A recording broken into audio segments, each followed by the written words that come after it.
Bendiciones, mi gente. La paz de Dios sea con todos ustedes. Este es su programa Primero Dios y hoy estamos contentísimos de que usted esté ahí consumiendo esto que nace en el corazón de Dios para usted. Hoy tenemos un programa impresionante, pero no queremos iniciar sin antes poner todo en la mano del Señor con una oración. Así que oramos al Señor, amado Dios y Padre de nuestro Señor Jesucristo, cuya morada está en los cielos. Te alabamos y te exaltamos. Te damos gracias, Señor, por esta oportunidad que nos concede de poder una vez más estar en este espacio, algo que nace de tu corazón para bendecir tu pueblo, la iglesia y a los oyentes. Te pido que hable y ministre nuestras vidas por este testimonio que vamos a escuchar. Te pido que ministre nuestros corazones en el nombre de Jesús.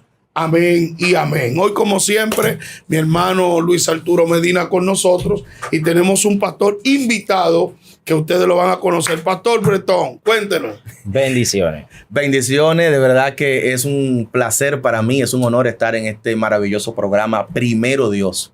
Le doy las gracias al Señor por permitirme estar aquí y luego a ustedes como anfitriones que hacen que esto sea realidad.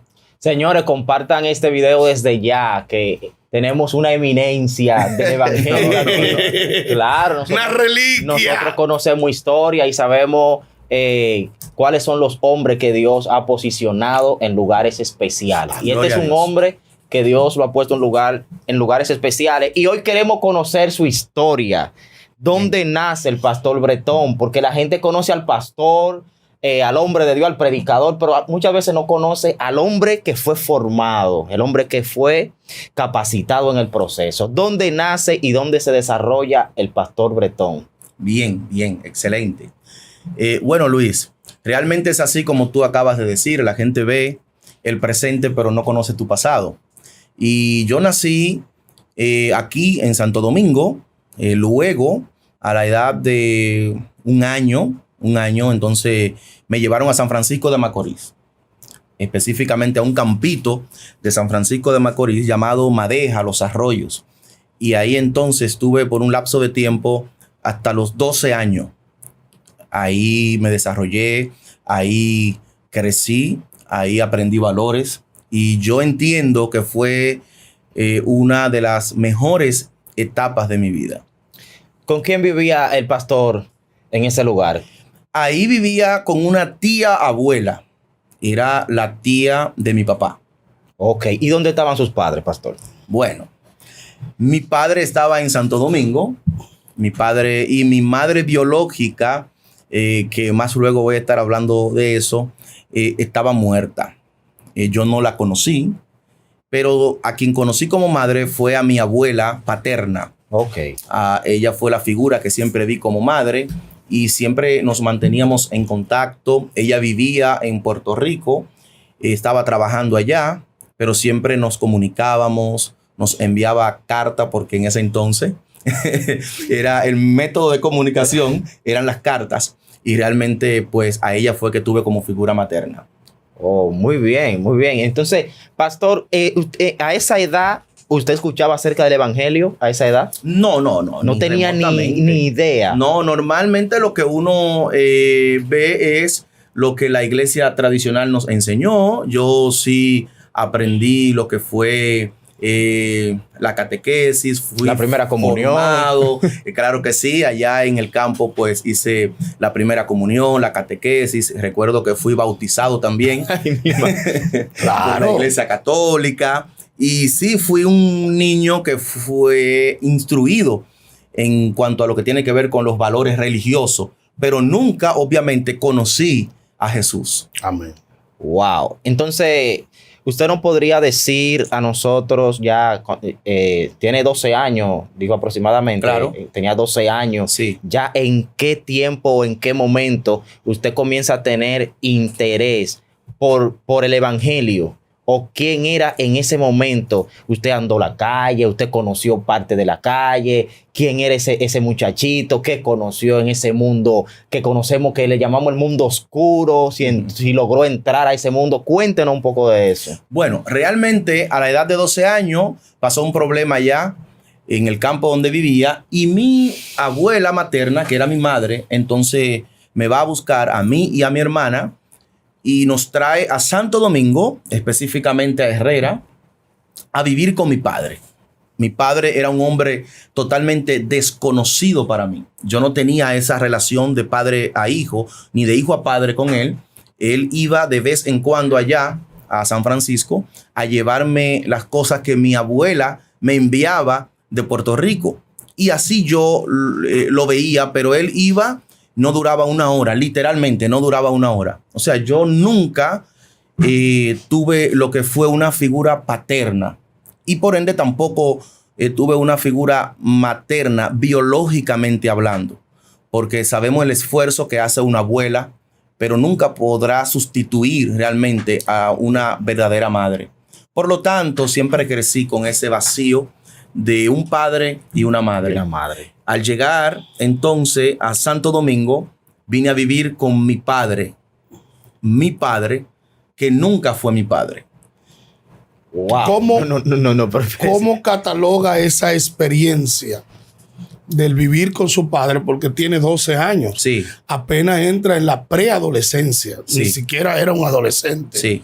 Y tiene que tener la vida de convivir con alguien que desconoce totalmente, que como bien ha dicho, solo ha tenido experiencia de una hora o menos con él. Claro. ¿Cómo fue esa vida, ese trato? ¿Cómo pudo compenetrar con su padre? Bueno, cuando me habla de experiencia, fue la experiencia más traumática que pude tener.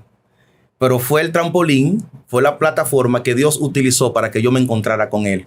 ¿Cómo así? Cuéntenos eso a profundidad. Cuando yo vine a vivir con mi padre, le decía que yo lo desconocía. Yo había escuchado cosas de él, había escuchado de su fama, pero yo desconocía de él. Como él no tenía ese afecto de padre a hijo, simplemente que él me engendró, pues no sabía manejarse como padre conmigo. Nunca yo escuché de mi padre un te quiero, nunca yo escuché de mi padre un te amo, nunca de mi padre yo escuché un consejo. Al contrario, simplemente me reprochaba. Nunca yo vi a mi padre ir a la escuela, en las reuniones de padre. Mi padre brillaba por su ausencia, pero sí estaba preocupado si yo me quemaba o pasaba de curso. Si yo me quemaba, yo tenía una pela seguro. El reproche. O sea, eso era seguro.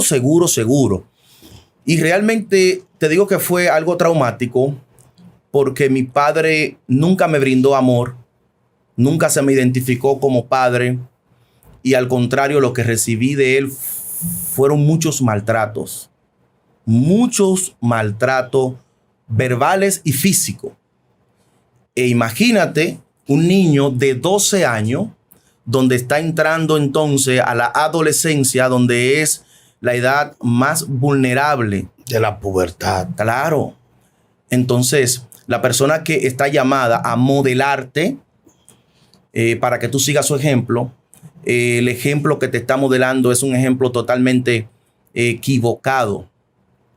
Mi padre, yo no comprendía por qué me trataba así, hasta que entonces identifiqué el por qué él me trataba así.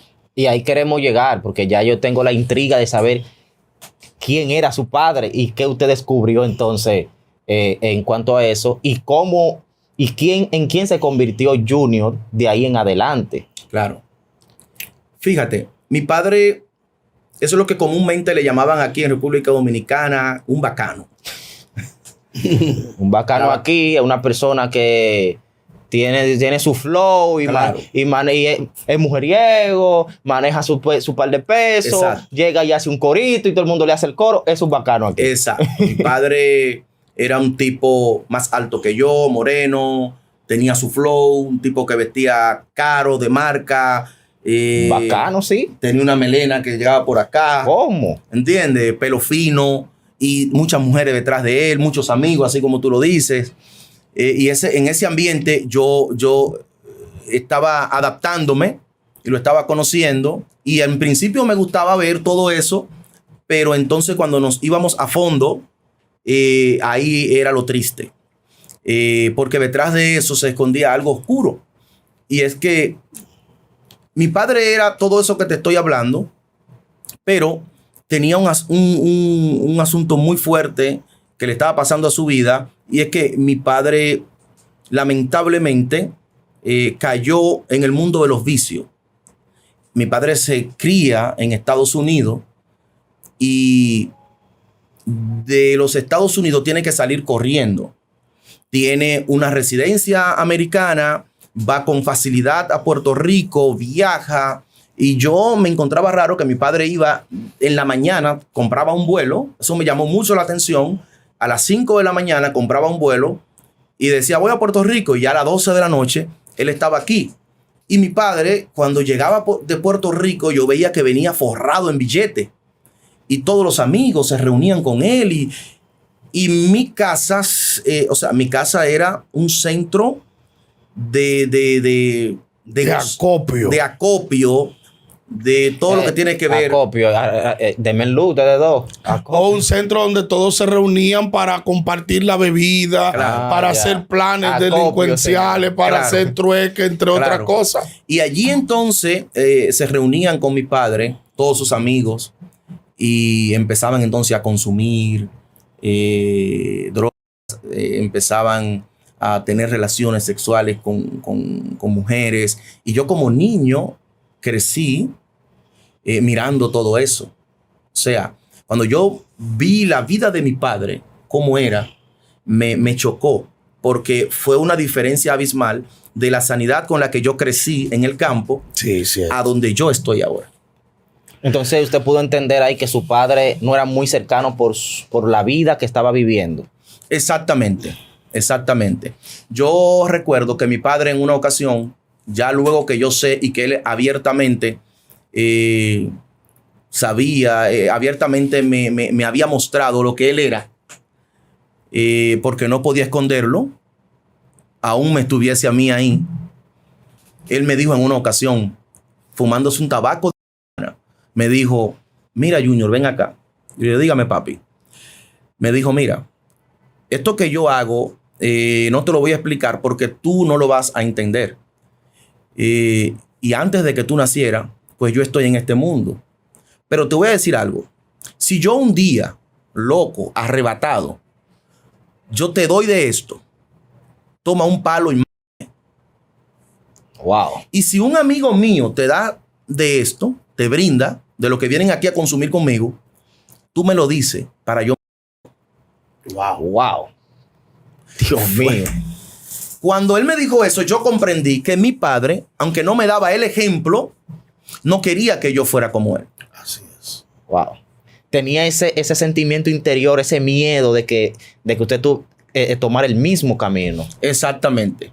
Pero él no tenía manera de evitarlo, porque una cosa es lo que tú digas con tus palabras y otra cosa es lo que tú digas con el ejemplo. Exacto. Y normalmente nosotros seguimos más el ejemplo que las palabras. Así es. Entonces, ¿qué pasó con Junior luego de esos días? Esa parte ahí, ¿qué pasó con Junior luego de conocer quién era su padre y todo eso? Luego de eso, en cierto modo yo admiraba a mi padre, porque a mí me respetaban mucho. No, es el hijo de fulano. Es el hijo de fulano, no, es el hijo de Juan. Es el hijo de Juan y me libré de algunas cosas por ser el hijo de Juan. Y ya él tenía cierta fama. Mi padre no fue el delincuente o el tigre que se fajaba contigo. No, nada de eso. Él tenía su respeto, ¿me entiendes? Él tenía su historia y la gente lo respetaba. La gente lo respetaba porque él era un tipo que, como decimos aquí en Dominicana, era guapo, él no tenía miedo. Y había crecido en un lugar que lo había formado en esas andancias. Entonces, ¿qué pasa conmigo? Yo, en cierto modo, te dije que lo admiraba por eso, pero al mismo tiempo yo no quería ser como él, porque él me maltrataba. Me maltrataba hasta tal punto de que yo decía, pero ¿por qué me odia? Me maltrataba hasta tal punto de que creó en mí raíz de amargura, odio, resentimiento, baja autoestima. Yo crecí diciendo que yo iba a matar a mi papá. Wow. O sea, yo decía, cuando yo recibía sus maltratos, yo decía, no te preocupes. Por dentro yo decía, no te preocupes, que yo te voy a matar. Cuando yo crezca te mato. Cuando yo crezca te mato. no podía pelear contra él porque era muy fuerte, ¿entiendes? Y le tenía miedo, literal. Y mi papá, las pelas que me daba era con una manguera. Me bañaba y luego que me bañaba, entonces me decía, ven.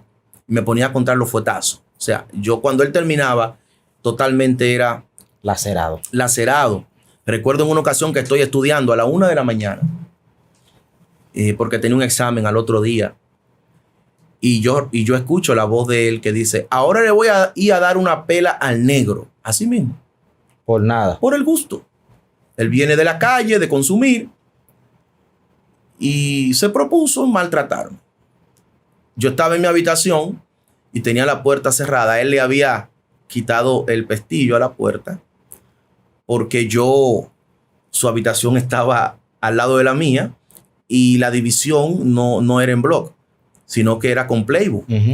Y yo roncaba. Y él le molestaba. Y él fue y le quitó el pestillo. Y cada vez entonces que yo hacía algún ronquido, que me estaba quedando dormido, él iba y con una chancleta samurái, él me daba en la boca. ¡Cállate! Eso creó en mí una frustración que yo duraba noches sin dormir. Dormía poco porque cada vez que sentía que me estaba durmiendo, entonces despertaba. Al otro día, yo no rendía en la escuela, me dormía en la escuela y por ende mis notas bajaron. Empecé a ser un estudiante que no era y eso llamó mucho la atención. Lo mandaron a buscar, él nunca fue. O sea, te estoy contando todo lo que estuve viviendo. Hasta ese momento, cuando él llega allá, yo lo que hago es, cuando lo escucho, que con mi cuerpo cierro la puerta. Él empieza a empujar la puerta. Ya yo tenía como 15 años y yo siempre he sido así, fuertecito. Yo tenía como 15 años ya. Y él empuja la puerta y yo que no va a entrar. Él agarra un machete y empieza por la endija de la puerta abajo a tirarme. A los pies para que yo entonces me quitara. En una entonces yo flojo y él logra entrar y cuando entra entonces me tira un machetazo y él me da ahí, no sé si usted puede ver la cicatriz. Sí, yo veo, sí. Ahí me corta. Cuando me corta ahí entonces, que me va a tirar el otro machetazo, yo le agarré la mano y entonces lo tiré a la pared, lo llevé hacia la pared porque él estaba borracho, drogado y no tenía la suficiente fuerza y ya yo estaba fuertecito. Yo siempre fui un joven de valores, de respeto, por la crianza que me dieron, de respetar a los mayores, a mis padres, independientemente cómo él era, yo lo respetaba. Y lo que hice fue que le quité el machete y lo saqué de mi habitación. Fue una de las experiencias más traumáticas para mí. Esa noche lloré, la noche entera no dormí. Y yo le preguntaba a Dios que por qué yo vine a la tierra, que por qué Él me creó. Traté de quitarme la vida, pensé en quitarme la vida varias veces. ¿Intentó alguna vez? Pensó, pero intentó. No lo intenté, pensé quitarme la vida, porque no le encontraba propósito a mi vida.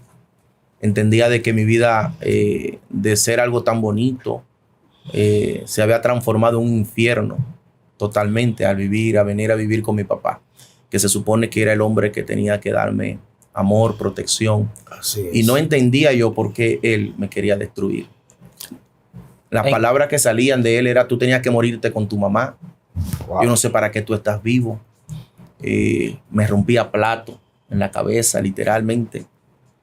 O sea, fue bien fuerte. Dios mío, no sé ni cómo seguía esto. Luego de eso, ¿en quién se convierte Junior ya de ahí en adelante? Fíjate, yo tengo una hermana que siempre me vivía junto conmigo y con mi papá. Ella tuvo que huir, no aguantó, tuvo que irse. Yo me quedé. Y ella siempre me decía: mira, no haga eso. Siempre me modeló también. Y yo la tenía ya como mi madre, me lleva 5 años. Luego de eso yo empiezo a trabajar con unas personas cristianas, que fueron las personas que Dios utilizó para que yo lo conociese a él. esas personas me predicaban, me hablaban de Jesús, me invitaron a la iglesia. Yo entonces empecé a visitar la iglesia y recuerdo que fui a un campamento, me gustó el ambiente, veía cómo se llevaban los hermanos, me gustaban las prédicas del pastor. La paz que había. La coinonía que había. Un ambiente totalmente distinto al que estaba acostumbrado ya a ver. Exactamente. Exactamente. Y me empezó a llamar la atención. Empecé a asistir a los servicios, a los cultos, iba a la escuela dominical. Todavía no había dado el paso, pero la Biblia dice que por el oír viene la fe. Y esa fe fue impregnándose en mí. Hasta que entonces, un día, fue un predicador venezolano frente a mi casa, dieron una campaña y predicó un predicador, un pastor venezolano que se llamaba Freddy Vargas. Lo recuerdo como ahora. Wow. Te estoy hablando de 22 años atrás. Fue la persona, yo tenía 19 años, fue la persona que Dios utilizó para que diera el mensaje y ese mensaje me tocase de tal manera que yo pudiera dar el paso de salvación. Y cuando él predicó, que hizo el llamado, yo accedí. Él habló de algo que me impactó. Habló de algo que me llamó mucho la atención. Y él habló de un padre. El mensaje que usted estaba esperando. Sí. En ese ambiente, pastor, cuando usted recibe a Jesús, que obviamente con lo que nos cuenta está pasando momentos difíciles, momentos de caos. Sí. Yo creo que como hombre, nosotros tenemos la necesidad de sentir que una caricia, que un abrazo, que ese amor paternal que usted no tenía, lamentablemente no tenía por su padre. Cuando viene a Jesús, cuando viene a Cristo, que le habla, dado por este mensaje, que le habla de un padre, sí. ¿Cómo se visualiza en los caminos del Señor y qué lo atrae a ser el hombre que hoy conocemos como Junior Bretón? Bueno, tremenda pregunta. Lo primero es que todos nosotros conocemos la guerra espiritual que se libra cuando tú pasas del reino de las tinieblas al reino de la luz. Sí. Y mi abuela había venido de retirada para República Dominicana y ya vivía con nosotros. Y yo tenía mucho rencor contra mi papá, odio, le dije, o sea, todo, ok, me convierto, pero está todo ese resentimiento, ese odio que está ahí y debo pasar por un proceso de sanidad interior y perdonarlo para entonces yo ser quien soy hoy. Mi abuela, ella trabajaba con lo que se le llaman los santos y ella en una ocasión me llama después de yo aceptar al Señor y me dice, mira, los santos me dijeron que tú no puedes vivir aquí. Yo, ¿cómo así? No, ellos me dijeron que si tú no dejas eso de ser evangélico, tú no puedes estar aquí. Y mi papá me dijo, yo aquí no quiero evangélico. Wow, eso a mí me chocó. Padre amado. O sea, literalmente ellos me estaban botando de la casa. Ellos me dijeron, tú elige, o eres evangélico o vives aquí. ¿Qué decisión toma ante esta presión espiritual? Pastor, yo no lo pensé dos veces, no me dio tiempo a pensar. Yo lo que sí entendía es que lo que yo estaba sintiendo en ese entonces, en ese momento, era muy diferente y no se comparaba a lo que yo era antes. Yo estaba en mi primer amor y yo por primera vez estaba sintiendo lo que era un verdadero padre, porque todo ese vacío de paternidad que yo tenía, entonces el Padre Celestial empezó a llenarlo. Y a medida que yo fui conociendo la palabra, fui conociendo a Dios como Padre y Él se me fue revelado como Padre. Amén. Así que yo no lo pensé dos veces, me dolió mucho, llorando, tomé una mochila que tenía de ir a la escuela y ahí puse algunas ropas y me fui de la casa. ¿A dónde llega Junior cuando tiene que salir? Buena historia, no tengo a dónde ir, yo sé que salí porque no podía dejar a Jesús, no podía dejar a aquel que había transformado mi vida y que estaba empezando a conocer tantas cosas hermosas de Él. Así que hablé con un tío que tengo, que hoy en día es pastor. En ese entonces era líder de la iglesia donde crecí, Luz y Vida Central de las Asambleas de Dios. Y hablé con mi tío y fui allá llorando y le dije: tío, me botaron de la casa. Lo mismo que dije yo. Lo mismo que dije yo, Guadomé. Tío, me botaron de la casa. Y él me dijo: ¿qué? Sí, mi papá y mi mamá me botaron de la casa porque ellos no quieren evangélico allá. Wow. Él me dijo: bueno, mi tío, realmente él tenía 2 niños, su esposa, en la casa que vivía no tenía el espacio para tenerme. Y me dijo: bueno, yo no tengo el espacio aquí, pero vamos a ver qué hacemos. Habló con su madre.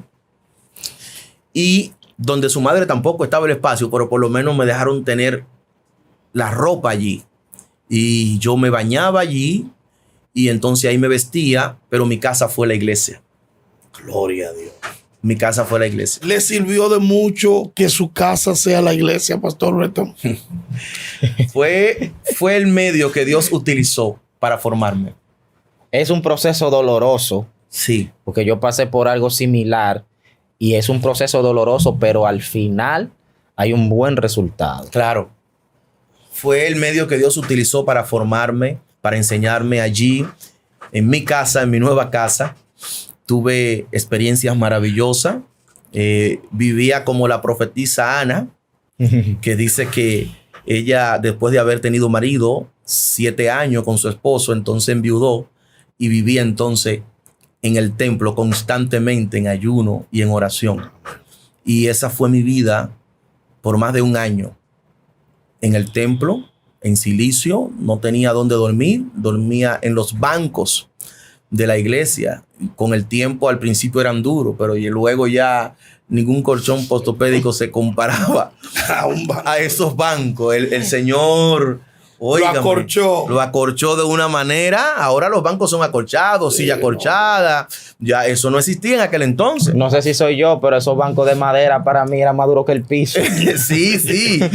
Pero Dios le puso corcha, créeme que sí. Porque yo dormí en esos bancos por más de 1 año.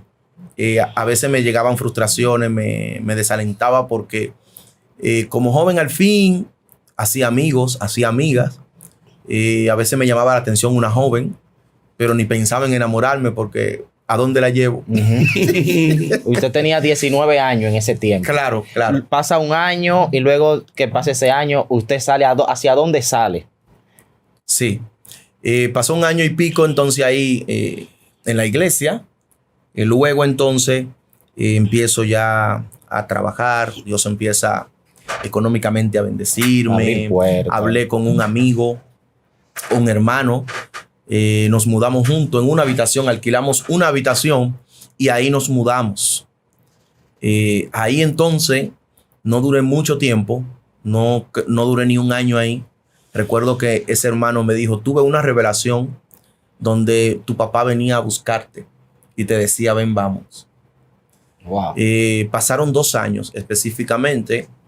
Yo sí iba a mi casa materna a comer. Mi abuela me decía: ven a comer, porque tú sabes cómo son las madres. Sí. Ella me botó, pero no fue ella, sino que fue impulsada por los espíritus, pero Dios fue quien provocó ese movimiento, porque si yo no salgo de ahí, no iba a poder permanecer en el evangelio, porque las batallas que iba a librar iban a ser demasiado fuertes y no iba a estar preparado para permanecer.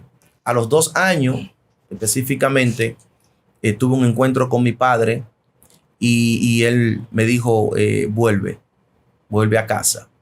Recuerdo que volví a casa. Mi casa es de 2 niveles y ellos me dieron una llave de una habitación que estaba alquilada y me dijeron: múdate allá arriba. Y ahí entonces ya la cosa iba más suave, ya yo tenía experiencia, ya yo tenía madurez. Ya trabajaba, ya era más independiente y ya no, mi padre no era el mismo. Respetaba más conmigo que cuando yo vivía ahí. Ya había una cobertura, ya había una esencia, ya había una marca y una protección sobre mí que mi padre respetaba. No porque tal vez él lo quisiese, sino porque el Padre Celestial así se lo hacía entender. Amén. Wow, tremendo. Esa conexión de que ya usted pertenecía a otro mundo, a otro reino, claro. Eso emitía el respeto. Sí. Wow. Y visto está en cuando su abuela le dice que los santos le habían dicho que no quería evangélico allí. Claro. Los santos le habían dicho. Que obviamente sabemos por qué. Entonces hay que destacar, pastor, y perdóneme que le tome la palabra. No. Hay que destacar que el infierno habla. Claro. El diablo habla, los demonios hablan. Claro. Pero sí. ¿por qué hablan? Cuando hay una fuerza que le hace guerra. Claro. Entonces la iglesia tiene que entender que nosotros no somos cualquier cosa. Así es. Que tenemos una autoridad delegada, una cobertura que viene del cielo sobre nosotros, que le hace la guerra a las tinieblas. Y cuando entendemos eso, somos más efectivos en nuestra asignación y en nuestro rol como siervos y siervas de Dios que somos. Claro. Entonces, pastor, en ese aspecto tiene 21 años ya. Las cosas han cambiado, ha crecido, ha avanzado, pero hoy, para el que no le conoce, que sé que poca gente no le conoce porque ha sido un hombre de mucha trayectoria ministerial como evangelista, ahora como pastor, y sé que la gente espera qué Dios ha hecho en usted. Amén. Después de haberle conocido y lo que ha disfrutado un pastor con una prédica poderosa a nivel internacional. Cuéntenos lo que Dios ha hecho a través de usted y cómo lo ha logrado. Amén. Lo primero que Dios tuvo que hacer fue sanar mi corazón. Cuando volví donde mi padre a vivir con él, yo ya predicaba, era evangelista, tenía 2 años ya en la iglesia, me bautizaron a los 4 meses e inmediatamente pues yo empecé a predicar porque Dios me dio el don, el ministerio, y era todo muy bonito, pero todavía había odio, raíz de amargura y resentimiento en mi corazón. Siendo aún cristiano, claro, siendo un predicador. Claro que sí, claro, porque no había pasado por ese proceso de la sanidad. Todavía yo no le había pedido perdón a mi papá, todavía no había perdonado en sí a mi padre, y esas cosas no se quitan con el tiempo. El perdón es una decisión. Una decisión, obviamente. Es una decisión. Y lo que detonó todo fue cuando ya yo me casé, conocí a la que hoy es mi esposa, que vamos a cumplir 20 años ya de matrimonio. Hubo un detonamiento cuando yo recibí la visita de mi hermano menor. Mi hermano menor estaba repitiendo el mismo patrón que yo viví. Y yo recibí su visita. Él fue a mi casa y yo vivía a una distancia de la casa materna, a una distancia como de 5 kilómetros. Y cuando yo veo que él llega prácticamente desnudo, en ropa interior, a mi casa llorando, le pregunto, ¿qué pasó? Y me dice que mi papá me puso de castigo en el techo de la casa, en el plato de la casa. O sea, te estoy hablando de una tercera. Y me puso de castigo. ¿Por qué? Porque me envió a comprarle un asunto y se me perdió. Y después que me mató a golpe, me puso ahí arriba de castigo. Y yo me escapé y vine para acá. Cuando yo vi eso, que ese muchacho me dijo eso, a mí se me olvidó que yo era evangélico. A mí se me olvidó que yo era predicador. A mí se me olvidó todo. Y salió todo ese odio, toda esa raíz. Todo el dolor. Todo ese dolor. Porque yo me visualicé en mi hermanito. Y yo le dije, ven, vamos. Y cuando yo llegué a la casa, yo había declarado una palabra cuando yo era pequeño. Que lo iba a matar. Que yo lo iba a matar cuando yo creciera. Wow. Y cuando yo fui a la casa, fui a matarlo. O sea, yo me olvidé de todo, pero todo el mundo sabe por ahí que yo soy evangélico. Todo el mundo vio el cambio en mí. Y todo el mundo me felicitaba porque la gente lo que decía era, tú vas a salir peor que tu papá. Porque la conducta aprendida. Claro. Porque hijo de gato caza ratón. Así es. Y la gente cuando vio que yo tomé el camino diferente, un camino diferente al de mi padre, la gente me felicitó, me decía, no te salga de ahí. Wow, mi hijo, qué bueno. Y yo fui ese día a matarlo. Cuando yo llegué a la casa, ya yo con 22 años, ya 23 años casi ya, yo llegué a la casa.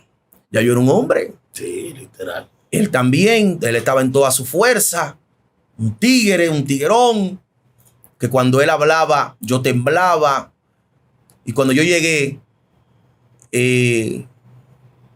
lo primero que le vociferé fue rata.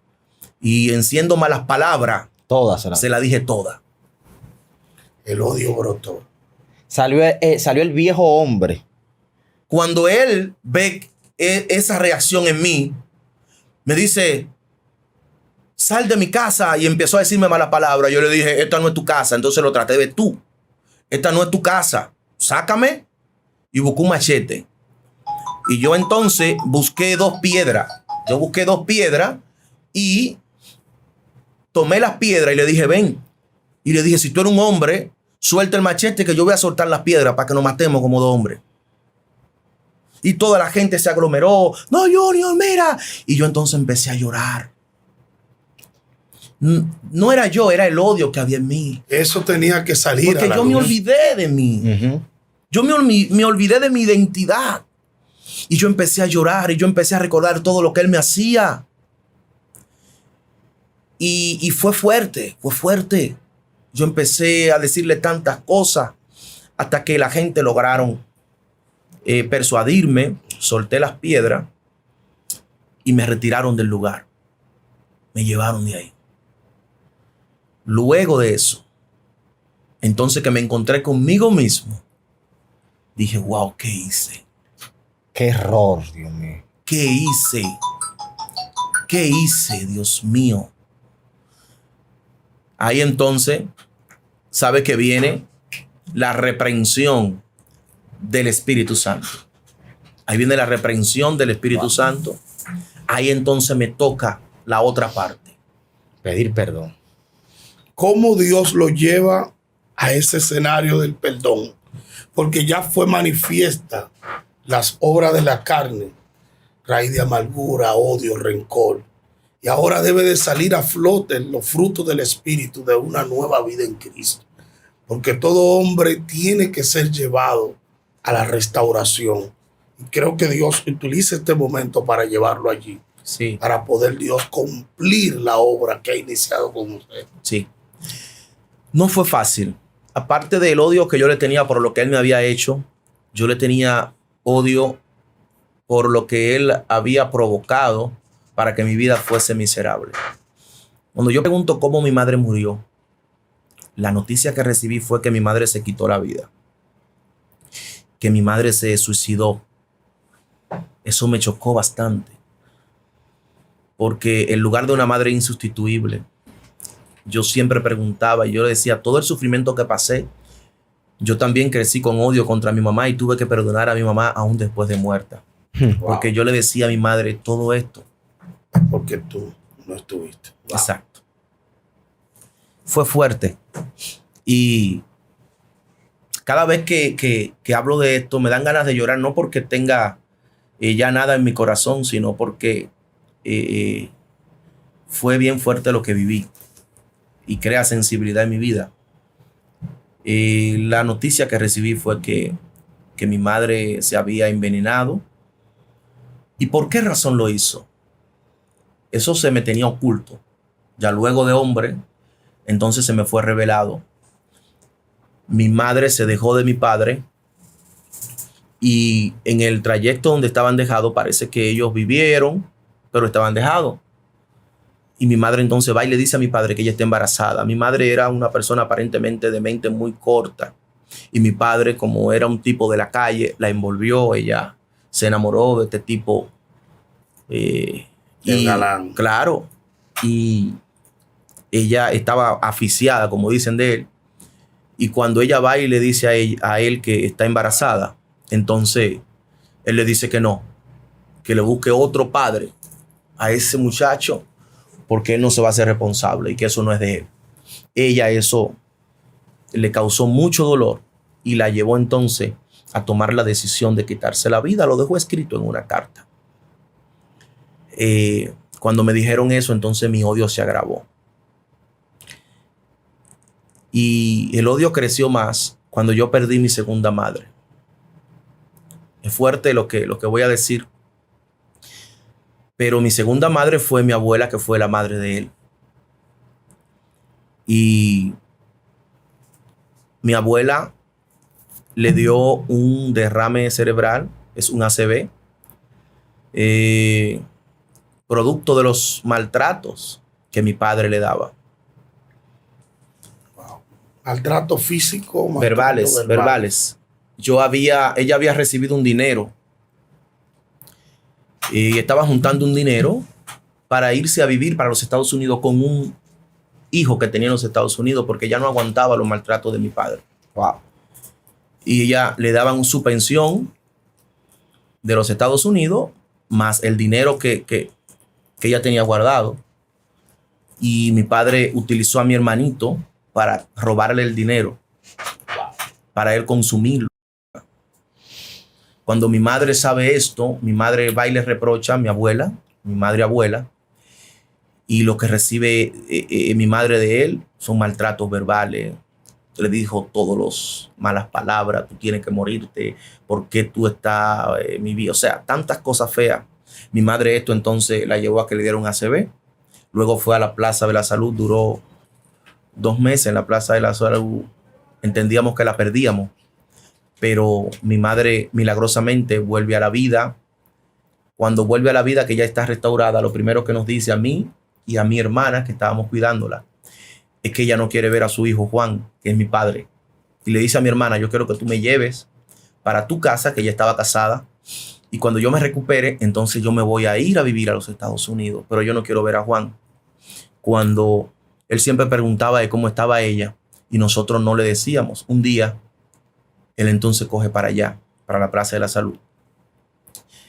Y mi madre había dicho que no lo quería ver. Y cuando ella escuchó, él hablaba tenía una voz muy fuerte, así como usted, pastor. Y cuando ella lo escuchó, mi madre cerró los ojos.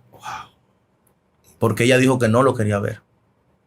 Cierra los ojos, él llega y le dice, mamá. Ella se mantiene con sus ojos cerrados y no habla. Mi madre hablaba y de todo, o sea. Ahí entonces mi madre entra en un coma. Los médicos la evalúan. Digo mi madre porque fue... Sí, claro. Los médicos la evalúan y dicen que ella está físicamente, está todo bien y que en los exámenes todo sale bien y que ya es una decisión de ella, que ella no quiere abrir los ojos. Recuerdo que en cuidados intensivos yo tomé la mano de ella y yo le dije, mami, yo sé que tú me estás escuchando. Tú me estás escuchando, mami. Y ella me aprieta la mano. Y le dije, mami, si me está escuchando, apriétame la mano otra vez. Me aprieta la mano. Y entonces ahí procedo a hablarle de Cristo. Ya le había hablado. Y ahí entonces le hago el llamado. Y le digo, mami, si tú quieres entregar tu vida a Jesús, yo quiero que tú me aprietes las manos 2 veces. Y así lo hizo. Gloria a Dios. Entendí de que ella entregó su vida a Jesús. Luego recibimos la noticia que mi madre partió con el Señor. Eso agravó el odio Hacia papi. hacia mi papá, porque yo entendía que ella había partido por su causa. Luego entonces que me toca enfrentar el tener que pedirle perdón, yo traigo todo ese recuerdo. Y tuve varias reuniones con mi pastor. Él me ayudó bastante. Me trabajó bíblicamente, empecé a escudriñar la palabra, la parte de Efesios 6 que dice que debemos honrar a nuestros padres, no importa que sean malos o buenos. Así es. Debemos de honrarlos porque ellos fueron los que Dios utilizó para que nosotros estuviésemos aquí en la tierra. Así que fui, me llené de valor y hablé con él y le dije, papi, te quiero decir algo. Yo quiero que tú me perdones. Yo te he deshonrado. Yo te dije esto, aquello. Y la respuesta de él fue, yo no tengo nada que perdonarte. Tú eres el que tienes que perdonarme a mí. Wow. Se rompió algo ahí. Sí. Ahí lloré, lo abracé. Y desde ahí en adelante, la relación de mi padre conmigo fue muy diferente. Muy diferente. Luego que estoy casado, yo me mudé en el segundo nivel de la casa de mi padre. Él vivía abajo y yo vivía arriba. Mi padre se le tiró, como dicen aquí popularmente, la DNCD y se lo llevaron preso. Cuando se lo llevan preso, nosotros nos movimos porque le iban a hacer una vuelta fea. Logramos que él saliera y reinsertarlo entonces a un lugar donde pudieran reformarlo. Okay. Él salió bajo esa condición, porque en realidad ya mi padre estaba muy sumergido en la adicción. Rehabilitación. Ya quedaba poco de ese hombre grotesco. Sí. Y ahí entonces él duró un tiempo, no duró mucho, duró una semana en el centro de rehabilitación cristiano y se escapó. Cuando se escapa, llega a mi casa y dice que no aguanta más y que él va a cambiar, pero que por favor no lo envíen allí de nuevo. Ahí nos mudamos entonces arriba, tomamos nosotros el mando de todo. Ya él no podía consumir prácticamente porque los amigos que le llevaban a él ya no estaban, ya no tenía dinero, porque el dinero lo manejábamos nosotros, porque él tenía la casa entera alquilada y lo manejábamos mi hermana y yo. Ahí entonces ya mi relación con mi padre fue más de cerca. Mi padre entonces ya ahí en mi casa era quien comía, desayunaba, yo le daba las medicinas y entre mi hermana y yo lo atendíamos a él. Y así entonces esa relación se fue dando de padre a hijo y Dios me dio el privilegio de poder perdonarlo y de poder tener esa relación de padre a hijo. Ese aplauso al Señor. Pastor, de verdad que conmovedor y de verdad yo sé que esto va a tocar la vida de muchas personas que quizás están sucumbidas en el odio y en el rencor. Amén. Yo le decía detrás de cámara que quería que usted nos cuente el testimonio porque palabras tenemos muchas, pero ejemplo para obedecer esa palabra muy poca. Sí. Entonces, de verdad esto ha sido extraordinario y antes de irnos, pastor, queremos que por favor le hable a ese público que está ahí atento para que ores por ellos. Claro. Aquellos que tienen quizás resentimiento, raíz de amargura, dolor, odio contra un ser querido, un pariente, sobre todo como un padre y una madre. Sí. Que usted, por favor, pastor, con el manto, la investidura que Dios le ha dado, pueda orar por esa gente para que Dios esté tomando el dominio y el control y les ayude a salir con bien. Amén. Yo creo que si Dios lo hizo conmigo, también lo puede hacer contigo, con todo aquel que está mirándonos en esta hora.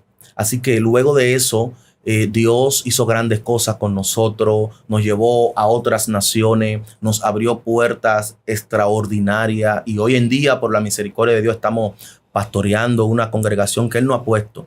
Así que si Él lo hizo conmigo, también lo puede hacer contigo. Así solamente tú tienes que rendirte a sus pies, solamente tú tienes que dar los pasos correctos de obedecer la palabra y negarte a ti mismo. Así que yo creo que Dios va a llenar ese vacío que tú tienes, pero tú tienes que ser vasija para que Él te llene. Yo voy a orar por ti en este momento. Así que, Padre, en el nombre de Jesús, gloria a Dios. Estamos orando por todo aquel que está mirándonos. Estamos orando especialmente por todos aquellos, Señor, que tienen una situación similar a la que yo tenía. Estamos orando por aquellas personas que necesitan ser libres de toda raíz de amargura, por aquellas personas que necesitan ser libres de todo odio, por aquellas personas que nunca tuvieron una figura paterna, que nunca tuvieron una madre que estuvo ahí con ellos, pero que tú, Señor, siempre estuviste ahí y que tú nunca lo desamparaste. Señor, oramos por ellos para que ellos puedan entender que tú eres el Dios Todopoderoso y que tienes los brazos abiertos, Señor, para ellos. Señor, para que ellos puedan volver a ti como el Hijo pródigo. Cúbrelos, guárdalos, Señor, en el nombre de Jesús y que puedan ver tu gloria y tu poder. Amén. Amén. Amén. Aleluya. Hemos llegado a la parte final de este video. Recuerde suscribirse y dejarnos sus comentarios. Dios te bendiga, Dios te guarde. Esto es Primero Dios. Pastor, gracias por estar aquí. Gracias a ustedes Bendiciones. por invitarme.